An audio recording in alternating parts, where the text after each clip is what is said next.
अस्सलाम वालेकुम viewers, welcome back to my channel health care and cooking. तो आज मैं बनाने जा रही हूँ जी एक बहुत ही रिफ्रेशमेंट के लिए जूस, और वो बनेगा खीरे का, जिसको आप कोकम्बर भी कहते हैं। साथ ही हम खीरा काटेंगे। एक अदद लिया है मैंने खीरा, इसको हमने काट लेना है जी इस तरह।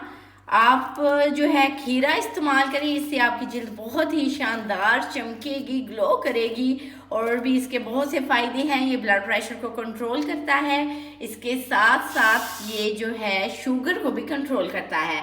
हमने ले लिया एक अदद खीरा, इसको हमने काट लिया। काट के हम इसको डालेंगे जी ब्लेंडर में, और हम इसके साथ ही यूज़ करेंगे एक गिलास पानी। एक गिलास पानी को हम इसमें डालेंगे। पानी में डालने के बाद मैंने चंद पत्ते लिए हैं पुदीने के। जो पुदीना है वो बहुत ही बेस्ट है स्टमिंग के लिए। ये रमज़ान स्पेशल ड्रिंक इसलिए है क्योंकि इसमें पुदीने का इस्तेमाल हो रहा है, जो कि आपके पेट दर्द, बदहज़मी सबको दूर करेगा। इसके साथ ही 5 चम्मच मैंने ली है चीनी। यहाँ हस्बे ज़रूरत आप जितनी भी इस्तेमाल करते हैं आप उतनी ले सकते हैं। अगर आप तेज़ मीठा पसंद करते हैं तो आप वैसे कर सकते हैं। और साथ ही जो है मैंने लिया है चुटकी भर नमक।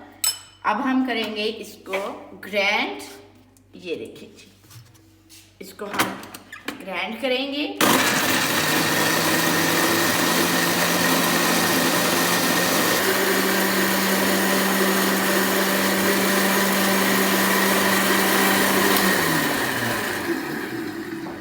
हमारा जो जूस है वो ब्लेंड हो चुका है। अब हम इसको छलनी से छान लेंगे।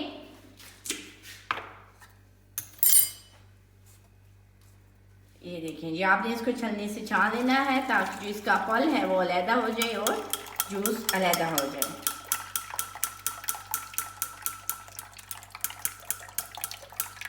छलनी से हमने छान लिया।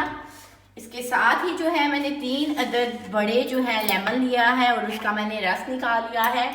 ये देख सकते हैं आप। ये मैंने तकरीबन 4 से 5 चम्मच जो है नींबू का रस ले लिया। नींबू का रस को अब हम इसमें ऐड करेंगे।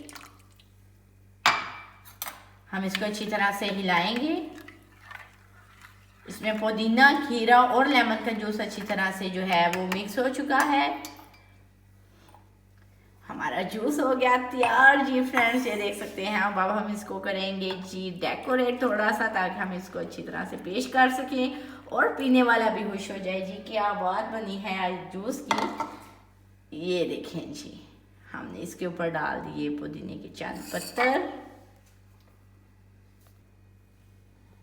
हमारा जूस जो है वो हो चुका है तैयार।